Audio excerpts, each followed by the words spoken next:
Renee and Andrew McCrae. We begin with Renee and Andrew McCrae. A mother and her 3-year-old son left Inverness on a November night in 1976 and vanished. Their remains stayed hidden for 46 years. The killer carried a dark secret for decades. What was he hiding from the world? How did this legendary cold case finally crumble? 36-year-old Christina McCrae, better known as Renee, was at the heart of it all. She lived apart from her husband, a local builder named Gordon McCrae. She was raising 2 sons, an older boy, Gordon Jr., and 3-year-old Andrew. For 4 years, Renee had been leading a quiet, secret life. She was in a relationship with William Bill McDowell, the company's secretary at her husband's firm, Hugh McCrae Builders Limited. Almost no one knew.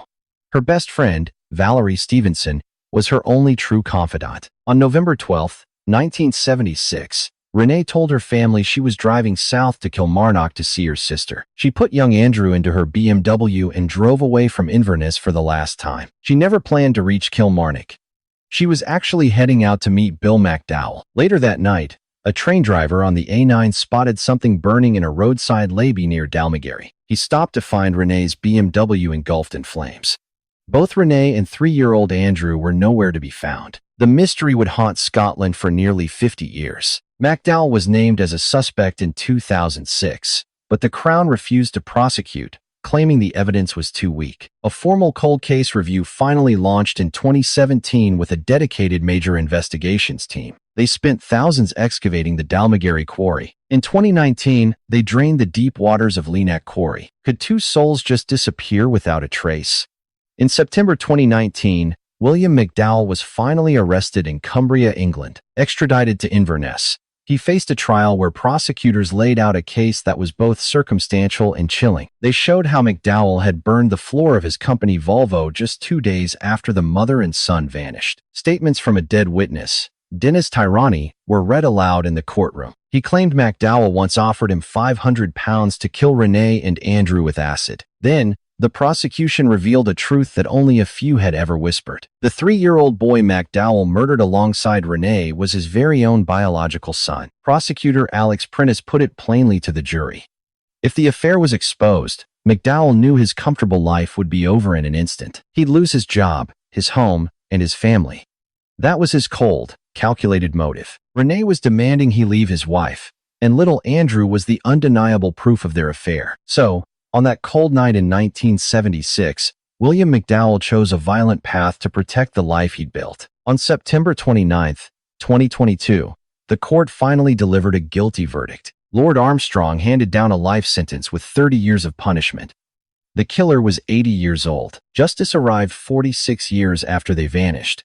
Yet the search for Renee and Andrew's final resting place did not end there. McDowell took the secret of where they were buried to his own grave. On February 15, 2023, only months into his life sentence, William McDowell died in prison, silent to the end.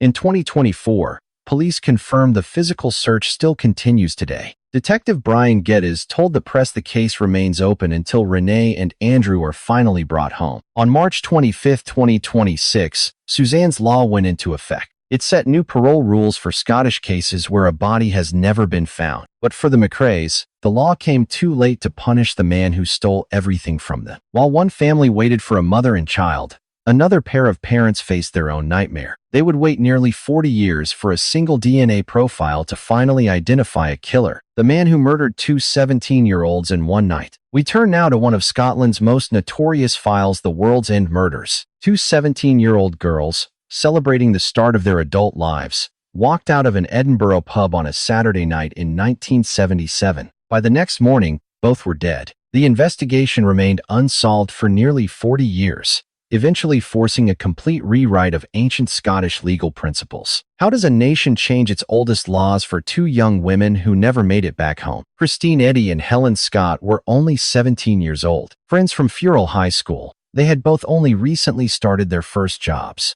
On Saturday, October 15, 1977, they met 2 friends, Jacqueline, and a young woman known only by the name Tony, for a crawl down Edinburgh's Royal Mile.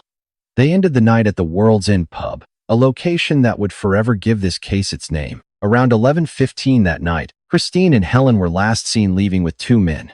An off-duty officer, PC John Rafferty, spotted them as they walked away. The following morning, Christine Eady's body was discovered among the sand dunes at Gosford Bay in East Lothian. She had been bound and gagged. 4 hours later, Helen Scott's body was found in a Haddington cornfield. Both had been beaten and strangled with their own clothes. Lothian and Borders police gathered more than 13,000 witness statements. They identified 500 suspects by year's end. Then, the case went cold. In 1997, 2 decades later, investigators finally pulled a male DNA profile from the victims. It matched no one. Then in 2004, scientists found a full profile on Helen Scott's coat. This time, the DNA hit Angus Sinclair, a man already serving life at Peterhead for another crime. Sinclair was charged. So was his late brother-in-law, Gordon Hamilton, believed to be the second man from the pub. The first trial in 2007 became a flashpoint in modern Scottish legal history. Judge Lord Clark threw the case out before the jury could even deliberate, citing insufficient evidence. National outrage followed. The families had waited 30 years for justice, only to see it vanish. The system failed them. But stick with me, what happened next changed everything. On March 22, 2011, Parliament passed the Double Jeopardy Scotland Act, allowing the state to retry an accused person even after an original verdict of acquittal. This law was a direct reaction to the failed Sinclair trial. The retrial began in 2014. Soil expert Professor Lorna Dawson analyzed samples from Helen Scott's feet to help the prosecution's case. Physical and trace evidence finally backed up the DNA findings. On November 14, 2014, at the High Court in Livingston, the trial reached its end. The jury found him guilty in under 2.5 hours. Lord Matthews looked Sinclair in the eye. He said, "You have not shown 1 ounce of remorse for these deeds. The evidence in this case, and your criminal record, which we can now see, shows you are a dangerous predator who is capable of sinking to the most horrific depths of depravity." He sentenced Sinclair to a minimum of 37 years, the longest term ever imposed in the history of Scottish law. Angus Sinclair died in prison on March 11, 2019, at age 73. Police Scotland still suspect him in at least 3 other unsolved murders from his lifetime. The 2 teenagers who walked out of the World's End pub forced an entire nation to rewrite its own legal foundations. The Double Jeopardy Scotland Act now stands as the formal and permanent legal legacy of Christine Eady and Helen Scott. It has since been used to pursue other cold cases where new evidence emerged after acquittal. While one Edinburgh case rewrote the law, the next reveals a deeper failure. It shows how police gave a killer 19 years of freedom by simply refusing to look at him. This is the story of Emma Caldwell. And what makes this unlike anything else in criminal history is not just what happened to her, because of what happened afterward. For 19 years, the killer sat on the police's own list of interviewed witnesses. They had spoken to him within weeks, then let him go. While they wasted millions prosecuting the wrong men, that same predator kept hunting other women. How did a Scottish police force lose a killer who was sitting right in front of them?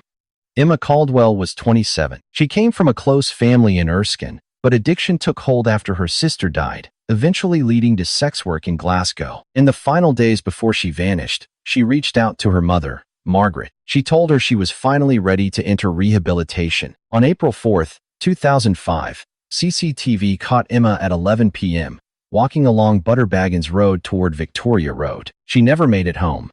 Her body was eventually discovered in Limefield Woods near Biggar, South Lanarkshire. By June 2005, Strathclyde police were already interviewing a man named Ain Packer. He was a taxi driver. During his interview, Packer admitted to investigators that he had taken sex workers, including Emma, to Limefield Woods, the precise spot where her body was eventually found. Then, they let him go. Detectives then turned their full attention elsewhere. They spent years building a flawed case against 4 Turkish men that went to trial in 2007. The case collapsed and was dismissed, costing the Scottish public roughly £4 million in the end. None of those 4 men had anything to do with Emma's death.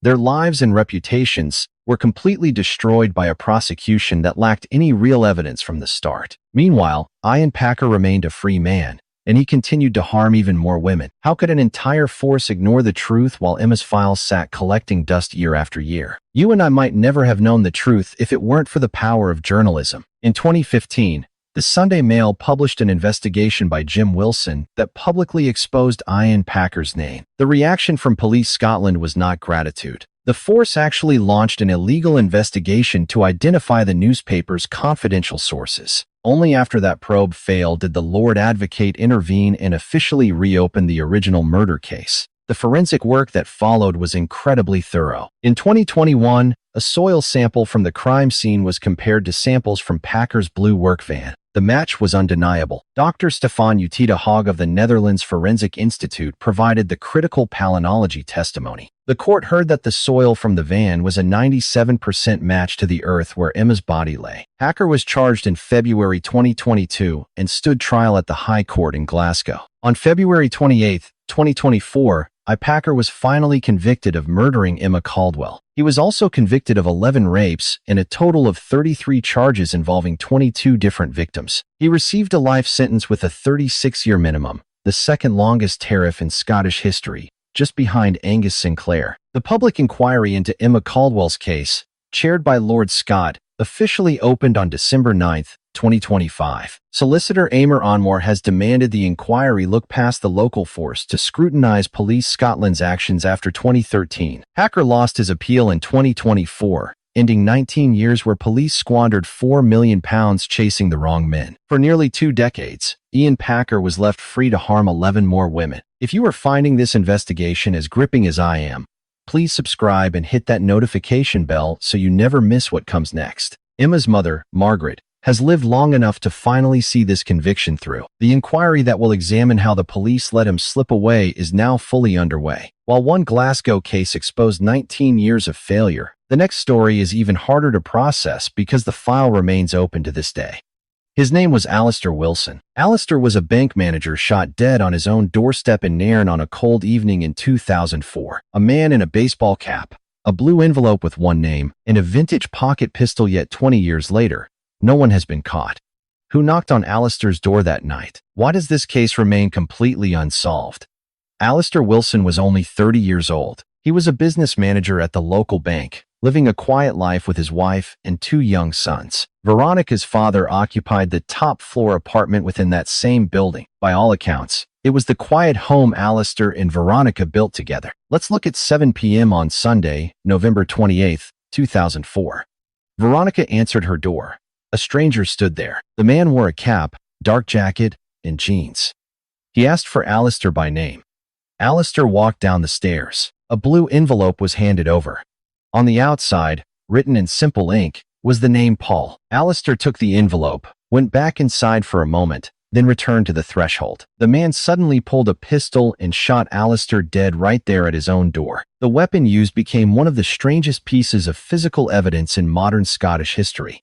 It was recovered 10 days later from a nearby storm drain. It was a Heinel Schmeisser pocket pistol, manufactured in Germany back in the 1930s. This was a rare collector's item, practically a museum piece. How could the doorstep execution of a young father be carried out with an obscure vintage weapon that almost nobody outside a tiny circle of enthusiasts could even find? What followed became one of the most massive investigations in the history of Scotland. Initial theories focused heavily on Alistair's career in the banking sector. Detectives looked into whether his job as a bank manager had attracted criminal interest. They scrutinized every account he had ever touched during his career. Nothing turned up. The focus shifted toward a possibility that was much closer to home. Alistair was involved in a dispute with the Havelock Hotel across the street. This happened on November 25, 2004, just 3 days before his death. He had filed a formal objection against a new decking area planned for the hotel. By May 2023, investigators were finally prepared to move in and arrest a suspect. At the absolute last second, the Crown Office stepped in and canceled the entire operation. You and I are now entering a public scandal that continues to rock the community.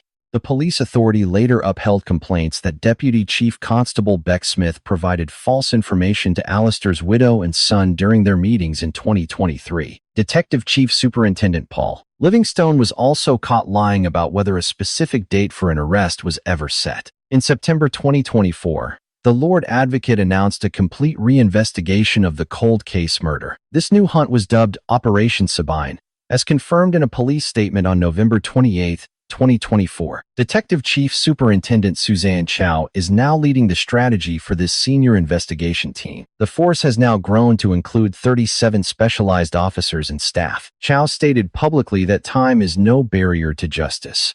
She claimed they are fully committed to catching the killer and delivering long-awaited closure. Alistair Wilson's son, Andrew, was just a small boy when his father was gunned down. Now an adult, he has become the most prominent voice demanding answers for his family. During several candid interviews with the local press and regional journals, he accused original detectives of stalling while the man his family suspects of the crime continues to walk free in northern Scotland. To this day, no one has been arrested and no formal charges have been filed. That vintage pistol remains in evidence. The blue envelope, with its mysterious name, has never been linked to any suspect outside of Alistair's personal circle. On Crescent Road in Nairn, the door he opened that Sunday in 2004 remains unchanged. Come with me as we leave this unsolved doorstep execution and travel toward a dark stretch of woodland near Dundee. This is where two young women, 11 months apart, disappeared into those very same trees. The Templeton Woods murders. Scotland has never been able to close this case. Two women vanished from the Dundee nightlife just 11 months apart. Both were found in those same woods. One man went to trial, but it ended in acquittal. In the other case, no one has ever been charged with a crime. Was this the work of a single killer, or were these just two separate tragedies that happened in the same forest? Caroline Glachan was only 18 years old. She was the mother of a 3-month-old infant. On the evening of March 20th, 1979, she was spotted in Dundee's red light district. A witness saw her get into a red estate car. It might have been a Ford Cortina. The next morning, her body was found strangled in the Templeton Woods.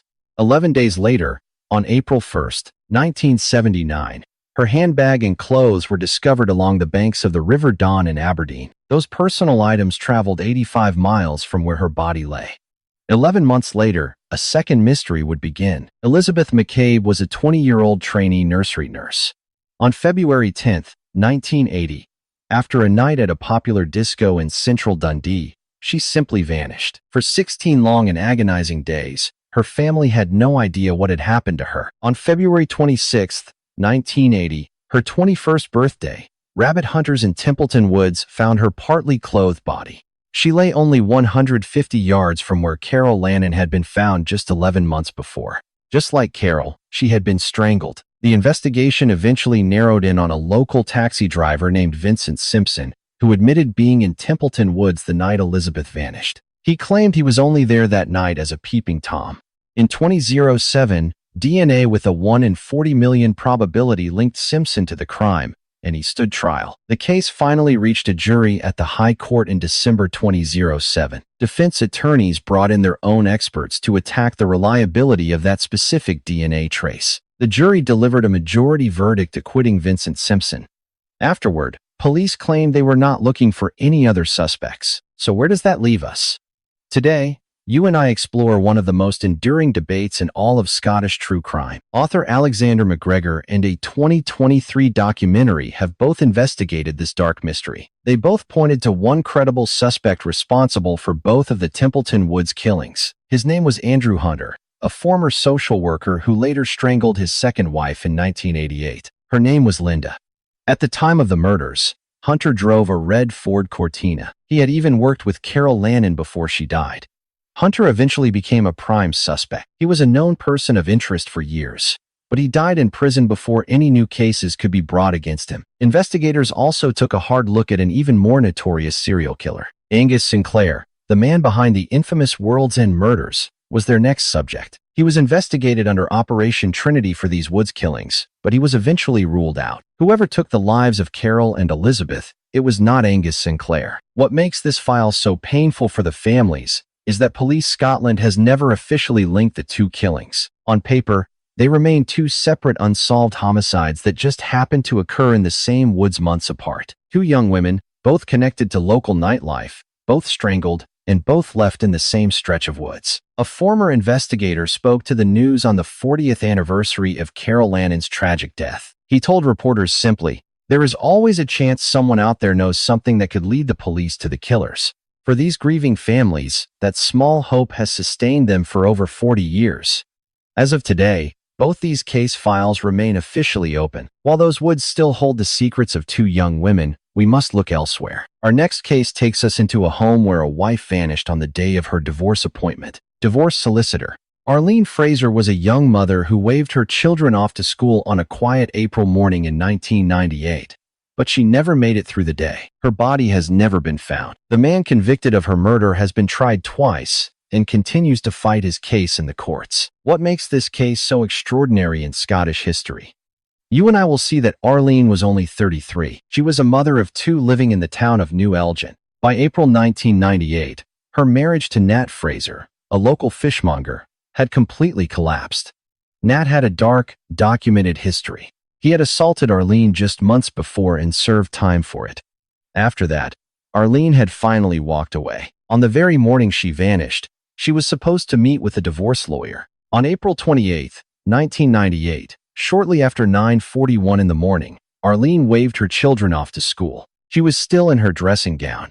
It was the last time any of her loved ones saw her alive. By the time her children returned home that afternoon, she was gone. Her body remains missing to this day. The investigation was unlike any other in modern Scottish history. The detectives were working without a body. They had no clear crime scene to examine. Instead, they found small details that pointed directly at one man. Days after Arlene vanished, her wedding and engagement rings suddenly reappeared inside her own bathroom.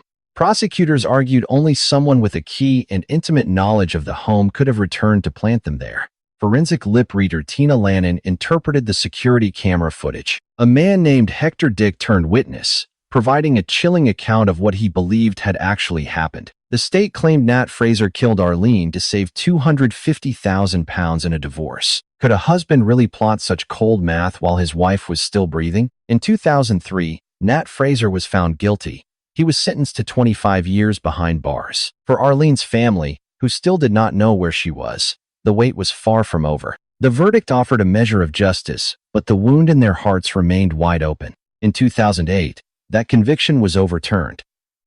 A retrial was ordered, marking a rare moment in Scottish legal history. In 2011, the Supreme Court quashed the conviction due to hidden evidence regarding those mysterious rings. The Supreme Court rarely steps into Scottish murder trials like this.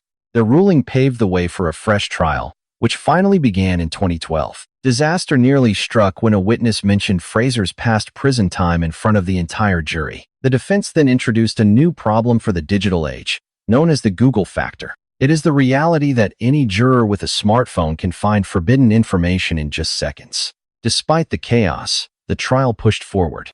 Nat Fraser was convicted once again. He received 17 years this time. His final appeal was rejected on October 4, 2013. Today, Fraser remains in prison.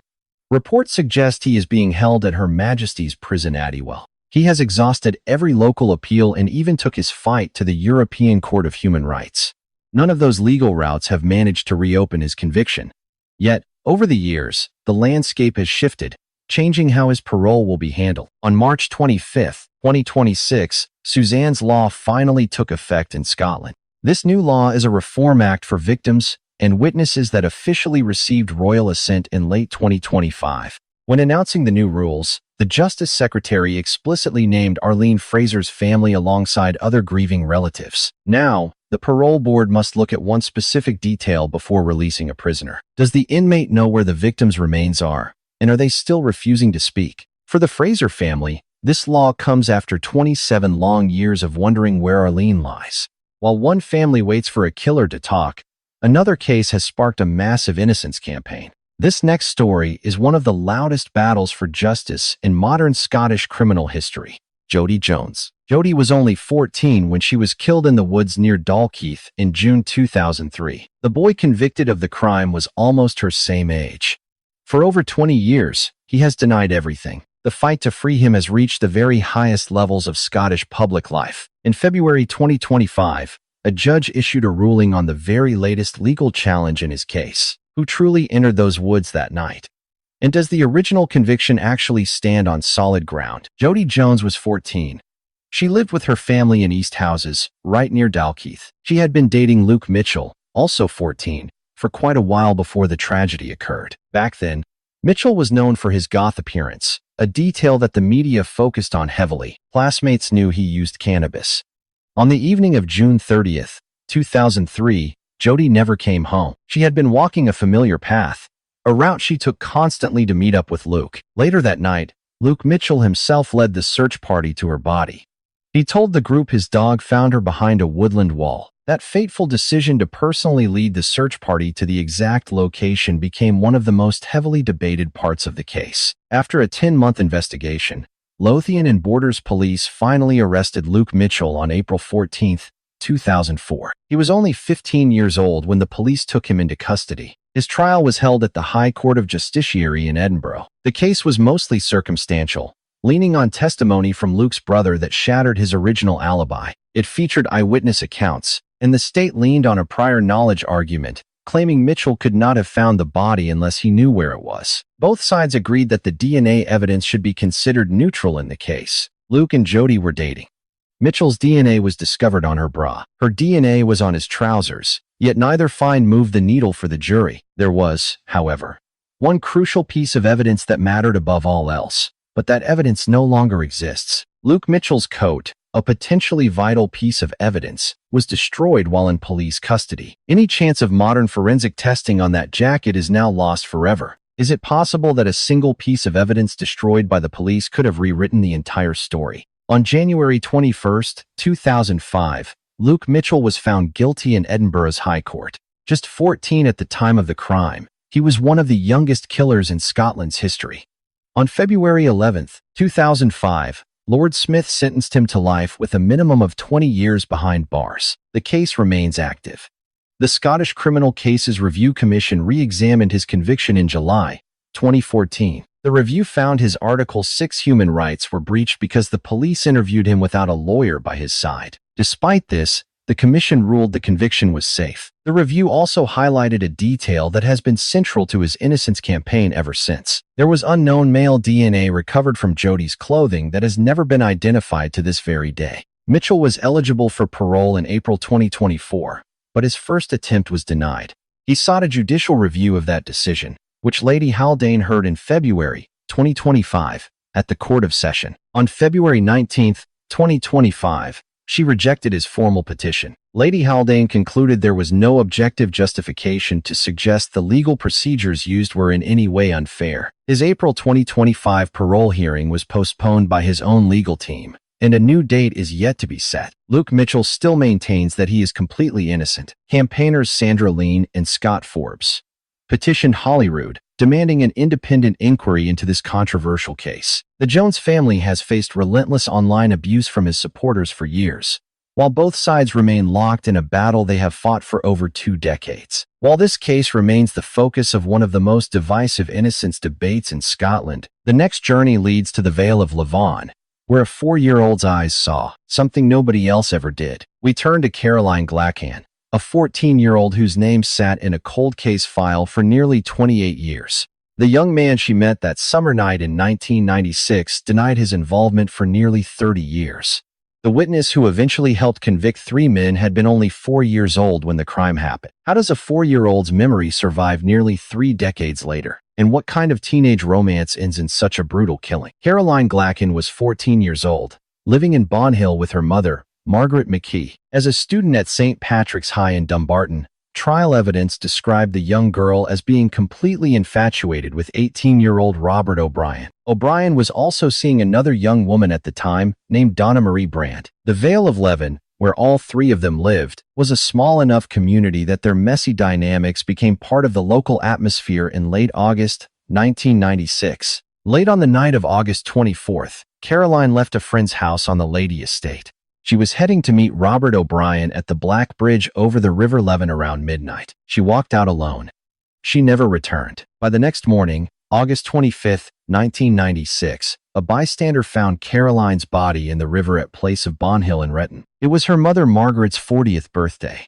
The forensic findings were incredibly detailed. Caroline had suffered at least 10 blows to her head and severe skull fractures. Forensic pathologist Dr. Marjorie Turner later testified that the actual cause of Caroline's death was drowning. She was still alive when she entered the water, although she was likely unconscious. We have to ask, how could a 14-year-old girl simply meeting a crush at a bridge, end up dead at the hands of her peers. The case went cold for 27 years. In 2019, a major investigation team finally reopened the file. They discovered that on that night in August 1996, Caroline hadn't actually gone to the bridge alone.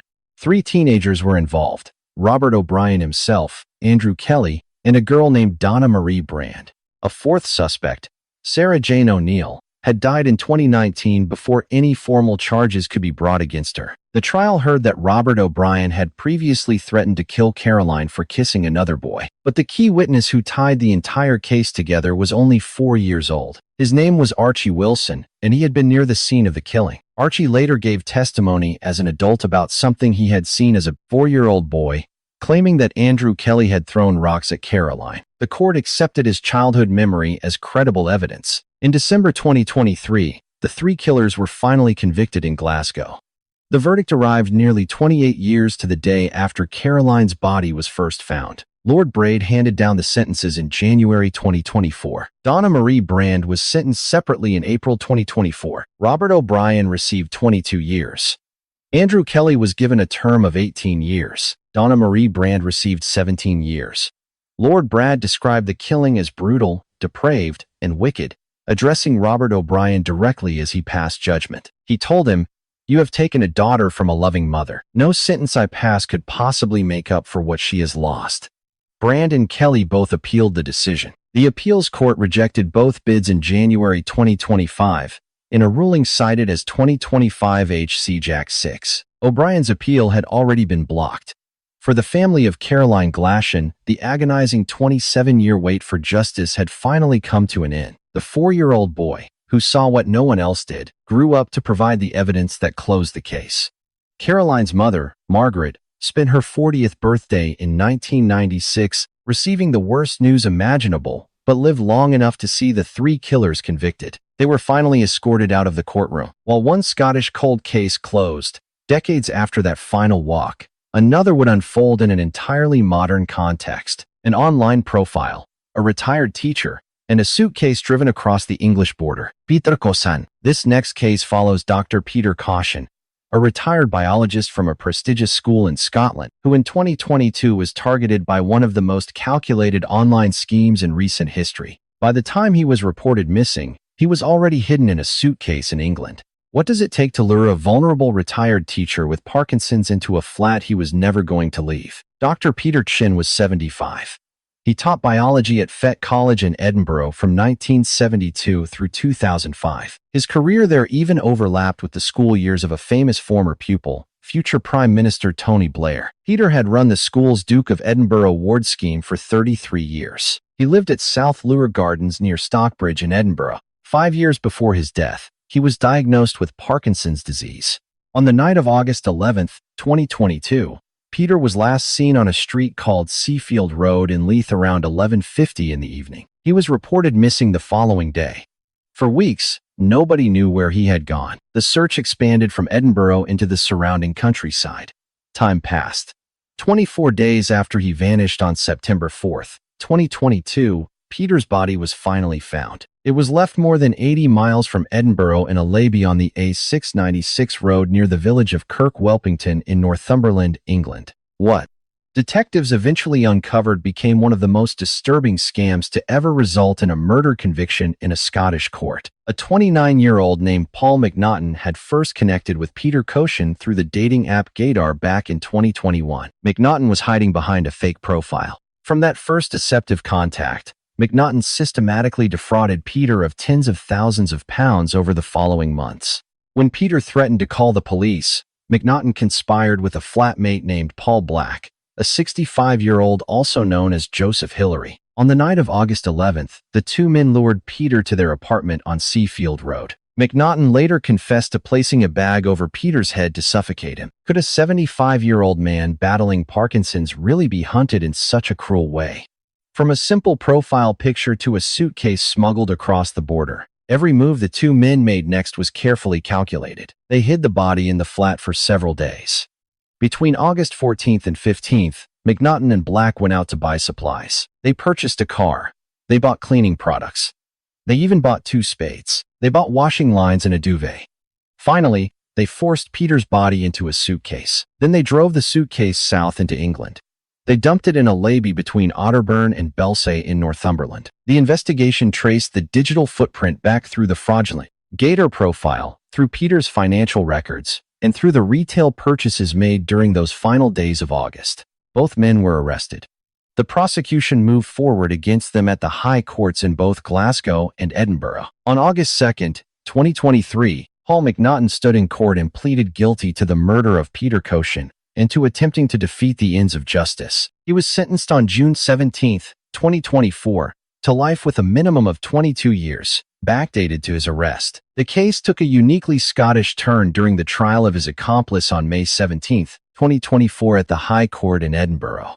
Paul Black was cleared of the murder charge by a not-proven verdict. That legal option is unique to Scotland and has since been abolished under the same 2025 Act that established Suzanne's law. Black admitted to helping hide the crime.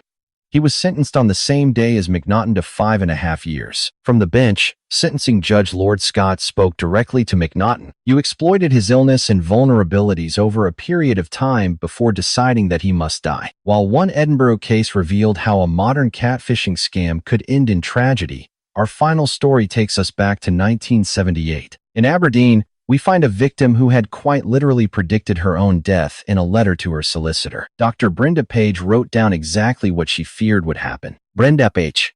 Dr. Brenda Page was an Aberdeen geneticist whose own scientific field eventually identified her killer 45 years after her death.